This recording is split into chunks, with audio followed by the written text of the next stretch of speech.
G'day, Chris Savage from RL Ministries in Australia. Today we're looking at Jesus to Nazarene. Continuing on from the birth of Jesus, and after the visit by the Magi, Joseph is warned by an angel of the Lord that Herod is searching to destroy the Messianic child. So Joseph, with the child and his mother, flee to Egypt, and they live there until they receive word to return to the land. We can find this in Matthew chapter 2 verse 13. Remember, they were a poor family, but because of the gifts of the wise men, they now have enough resources for their journey and temporary stay in Egypt. Herod dies 1 or 2 years later, and again an angel appears to Joseph, telling him to return to Israel, for those who sought the child's life are dead. We read this in Matthew chapter 2 verses 19 and 20.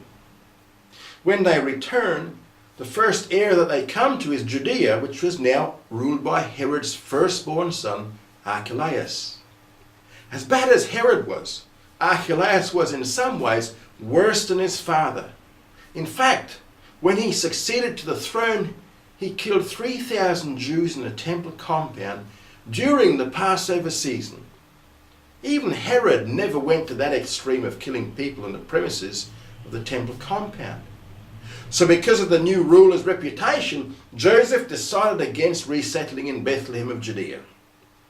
The family ended up settling up north in the Galilean town of Nazareth. Consequently, this move would stigmatize Jesus for the rest of his life. You see, while Judeans looked down on Galileans in general, Galileans looked down on those among them who came from Nazareth. You see, Nazareth had a reputation.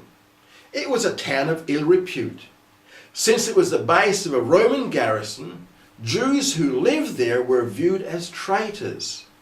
Even one of his disciples, his future disciples, when told that the Messiah was Jesus of Nazareth, responded, "Can any good thing come out of Nazareth?"